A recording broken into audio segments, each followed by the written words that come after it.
तो दोस्तों story number चौथा, शादी हुआ नहीं हुआ, शादी के बारे में क्या बातचीत हो गया, इनके घर वाले माने या नहीं माने, मेरे घर में कौन कौन रेडी हो गया, कौन कौन माना कौन कौन नहीं माना, ये सब जानने के लिए फुल स्टोरी को वॉच करिए।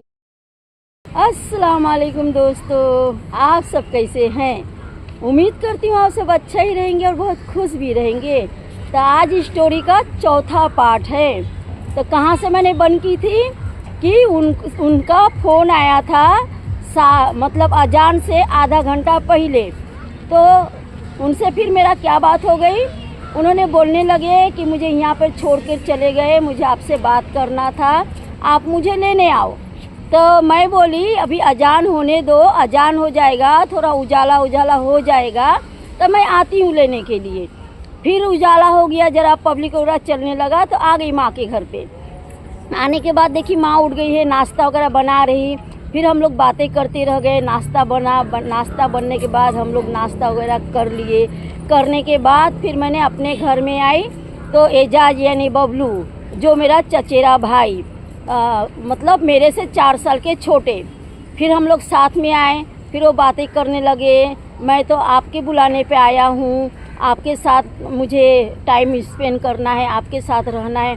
तो मैं बोली मैं तो दिन को काम पे चली जाती हूँ, कभी कभार छुट्टी कर लूँगी, 4-5 घंटा काम करके आ जाती हूँ। ये तो अपने ही हाथ का काम है, जब चाहो तब तक रह जाओ और नहीं चाहो तो मत जाओ।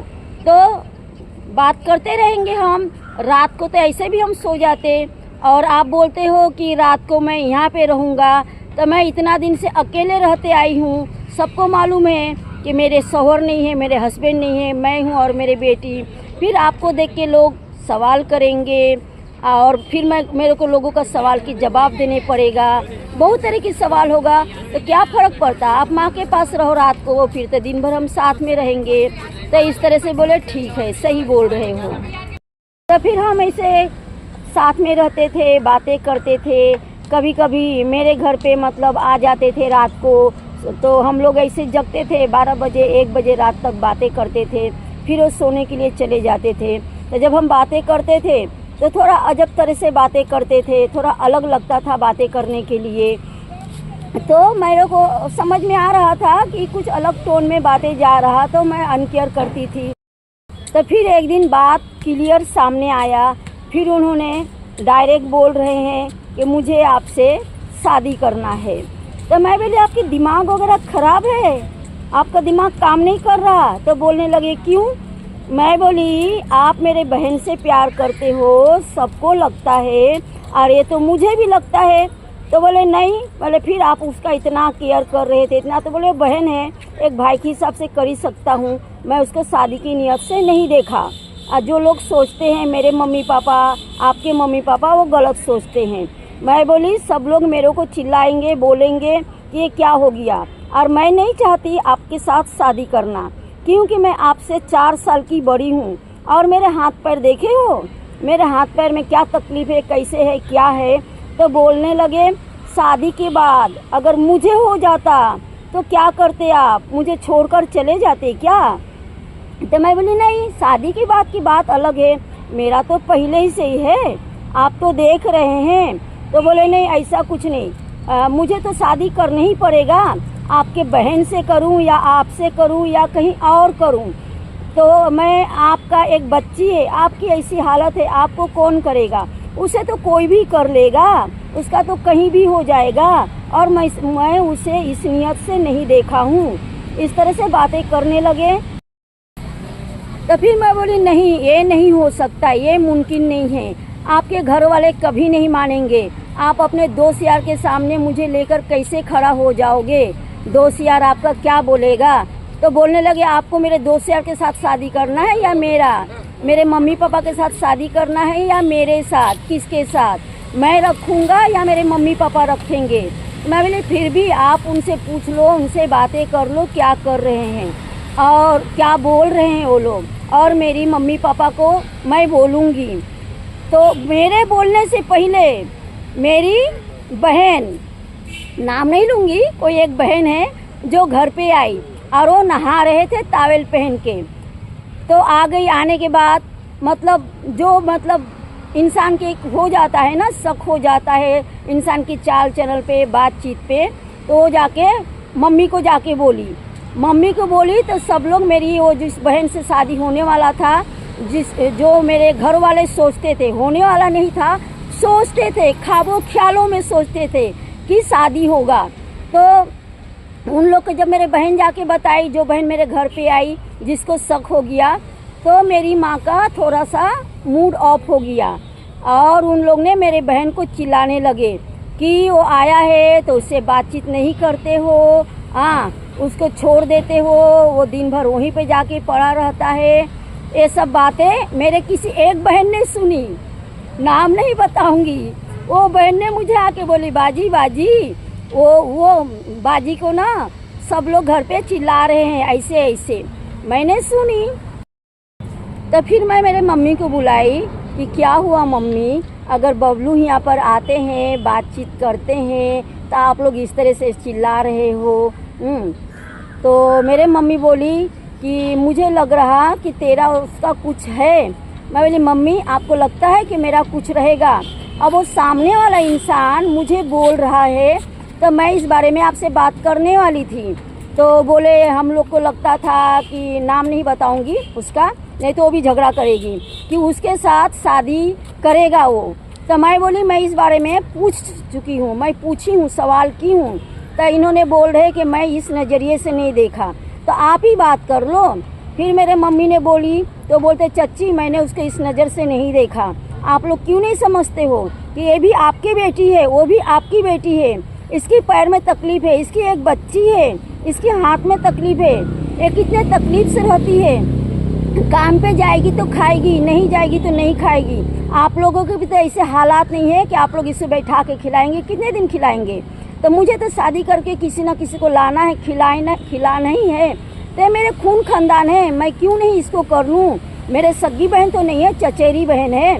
मुसलमान में चचेरी भाई बहन की शादी हो जाता है।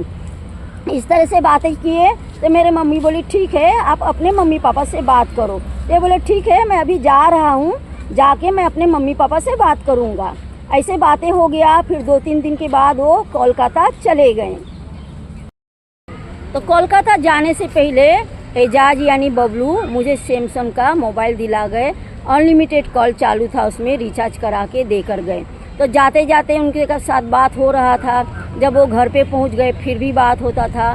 तो इनके पापा टाटा में रहते, टाटा में इनका भंगार के कारखाना है, ये भी वहीं पे काम करते। भंगार बोले तो टूटे फूटे प्लास्टिक की बर्तन, लोखंड, टूटे फूटे कांच, टीना, ब्रश वगैरह सब, ये सब जो प्लास्टिक, रद्दी प्लास्टिक होता है इसको भंगार भी बोलते हैं। तो वो टाटा में रहते थे। तो घर पे इनकी मम्मी और बहन थी। वो 1 महीने में 2 महीने में इनके पापा आते थे घर पे कोलकाता। तो मम्मी से और बहन से बातें किए।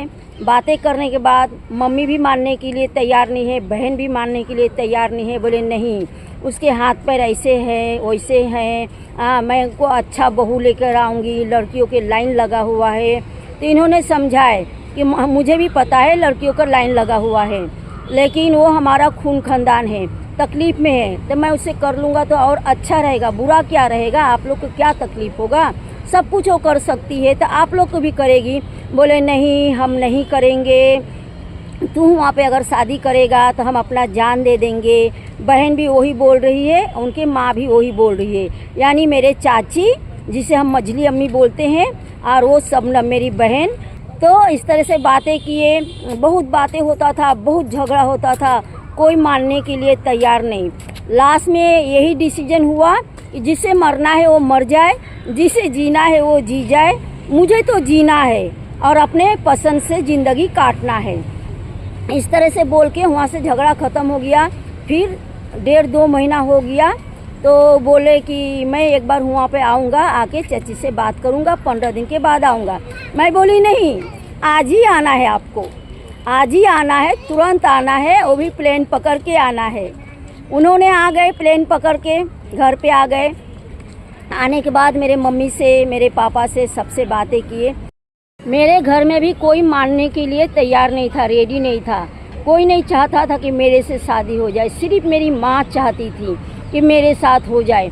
उन लोगों को लगता था कि मेरी वो जो बहन से हो, ये लोग सोच के रखे थे मेरे घर वाले, इनके घर वाले, उससे हो जाए। ये बोले थे मैं ज़िंदगी भर ऐसे ही रह लूँगा, लेकिन मैं किसी और से नहीं करूँगा, इसी से करूँगा। उसके बाद इस तरह से बोल के वो चले गए कोलकाता चले गए। फिर मेरे मम्मी बोलती कि अच्छा नहीं हुआ बेटा। तो मैं बोली क्या अच्छा नहीं हुआ मम्मा, मेरे भी तो ज़िंदगी है, मेरे बच्ची इतनी बड़ी हो गई है, मेरा कोई सहारा नहीं है, मुझे भी कोई सहारा चाहिए। आप लोग तो मेरे को खिलाओगे नहीं, मेरे पैर में तकलीफ़ है, मैं जिस दिन काम पे नहीं जाती हूँ उस दिन मैं भूखा रह जाती हूँ, आप लोग कितना दिन मुझे खिलाओगे, मुझे भी तो कोई ना कोई चाहिए। तो मम्मी बोली ठीक है, जैसे आपको अच्छा लगे मैं रेडी हूँ। फिर क्या हुआ, इनसे बात किए फ़ोन पे कि कब आप शादी करोगे, आप डेट बता दो, तारीख बता दो, आप अपना तैयारी कर लो, हमें यहाँ पर जो तैयारी करना रहेगा हम कर लेंगे। तो दोस्तों स्टोरी नंबर 5 यानी 5वां भाग जानने के लिए अगले स्टोरी का इंतज़ार करिए। तो तब तक के लिए बाय दोस्तों।